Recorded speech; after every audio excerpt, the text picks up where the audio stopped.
Welcome to the HR Chat Show, one of the world's most downloaded and shared podcasts designed for HR pros, talent execs, tech enthusiasts, and business leaders.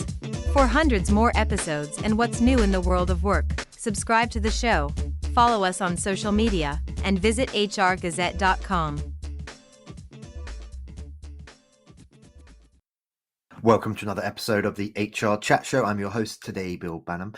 In an era where quiet quitting and work-life balance have permeated the conversation around employment, how can employers stand out?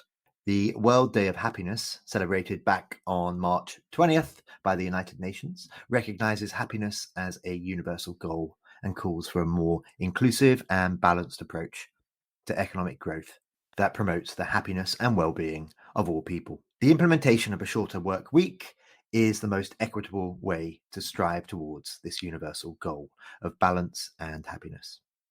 While a Canadian pilot of a 4-day week is still underway, recent results from a similar UK trial show that a 4-day work week can significantly improve employee wellness. Key findings include 54% of employees reported a reduction in negative emotions, 43% reported an increase in mental health, 71% reported a decrease in burnout, and 54% reported a better work-life balance. Helping me to delve into these findings today is Joe O'Connor, a globally recognized expert in the shorter working week space. Joe leads the Toronto-based Work Time Reduction Centre of Excellence that's focused on how a 4-day week might work in the HR field and what it might mean for recruitment, retention, and employee happiness. I hope you enjoy this conversation that I had with Joe. Thanks for tuning in to the HR Chat podcast. If you're enjoying this episode, we'd really appreciate it if you could subscribe and leave a 5-star review on your podcast platform of choice. And now, back to the conversation. Joe, it's my pleasure to welcome you to the HR Chat Show today. It's a pleasure to join you, Bill. And listeners, just before we hit record here, even though Joe's not been in the beautiful city of Toronto that long, it turns out that we hang out in the same circles. There we go, with the cool kids, I hope. Joe, beyond what I've got to know about you before we hit record today, can you start by telling us a little bit more about yourself and what inspired you to get involved in the 4-day work week movement? Absolutely. So I'm originally from Ireland and got interested in this work time reduction world back in 2018 originally. I led a research project in the Irish public sector, which was looking at issues around work-life balance more generally. And one of the topics we touched on was the shorter work week, because I had been following some emerging research that was coming out in Iceland and Denmark and New Zealand back then. And one of the things we really uncovered that has stayed with me through my career since was the huge volume of working parents, mostly women, within the Irish public service. And I think that this is probably a global phenomenon, who had moved to shorter work weeks or to 4-day weeks. So effectively they had reduced their hours for work-life balance or for childcare reasons. Often they did it coming back off maternity leave.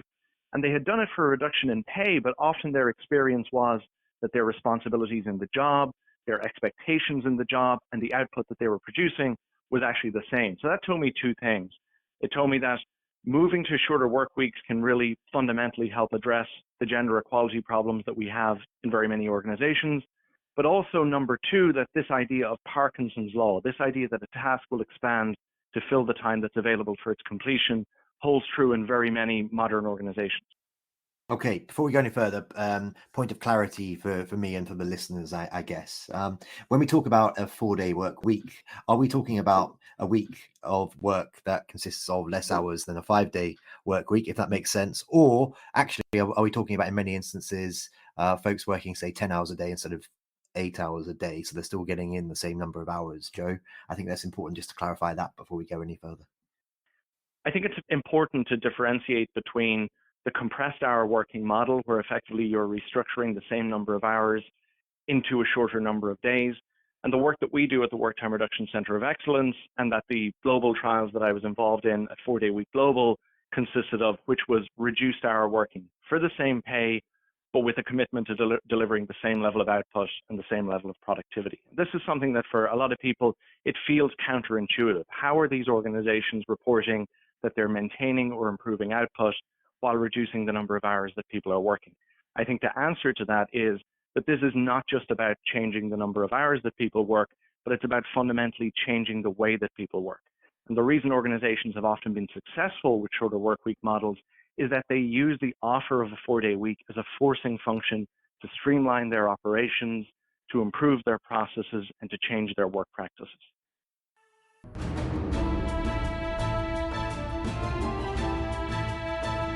On May 18th, the Benefits and Wellness Superhero Symposium returns to Toronto. Attendees will learn from experts about how to become a superhero in the eyes of employees and management.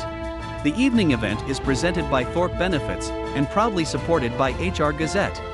Unable to attend the event in person? No problem. Simply register through Eventbrite by searching for Benefits and Wellness Superhero Symposium, and you will automatically be invited to the virtual edition, taking place 2 weeks later.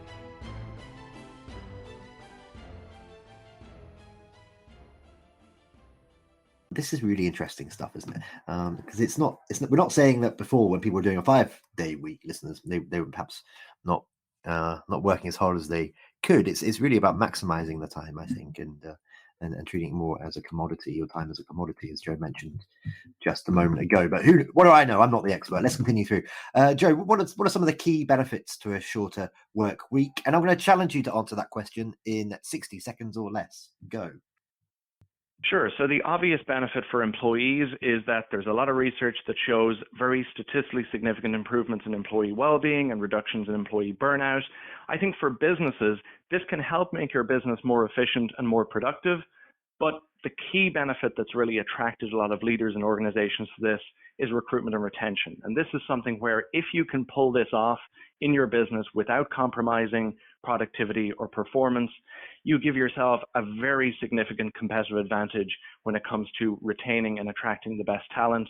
And I think right now, this is something that can be a real differentiator in a very, very competitive labor market. Okay, maybe you can now tell me, how does a shorter work week affect retention and recruitment then? You've touched upon it so far, but just sort of delve into that a bit more. You know, an employer that can offer a 4-day work week compared to another employer, a competitor who perhaps insists on an old school 5-day work week. How is that employer who's offering the 4-day work week more likely to attract top candidates and keep them there? Well, I think the first thing to acknowledge is that this benefit is genuinely life-changing and genuinely transformative for people when you hear the stories about how people use this additional time off. So employers that link this benefit to very clearly defined performance targets, very clearly defined business objectives, they really align the individual interests of employees with the targets and goals of the business in a way that creates a really powerful tension to make companies more productive. People are very focused and very motivated to meet those targets in order to maintain the 4-day week. So to give you a couple of examples, HealthWise, a large nonprofit healthcare information provider in the United States, they had a huge problem with employee turnover in the summer of 2021. We worked with them to move to a 4-day week in August of that year, and their employee turnover problem was effectively solved, reduced to almost zero overnight. And then we've seen companies in the UK like Atom Bank and Tyler Grange report an increase of more than 60% in their applications for open job postings since they moved to the 4-day week. So potentially for many industries, the 4-day week won't be a huge differentiator in 5 years, but we are still at an early adapter enough stage of this concept that this is still something that really, really can help you stand out from a recruitment and retention standpoint. Fidello Inc. is a consulting firm specializing in improving human performance, and we're proud to support the HR Chat podcast. We help identify strategic competencies and behaviors that drive results.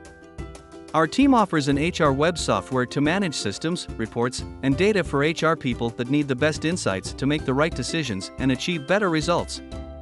Learn more at fidello.com.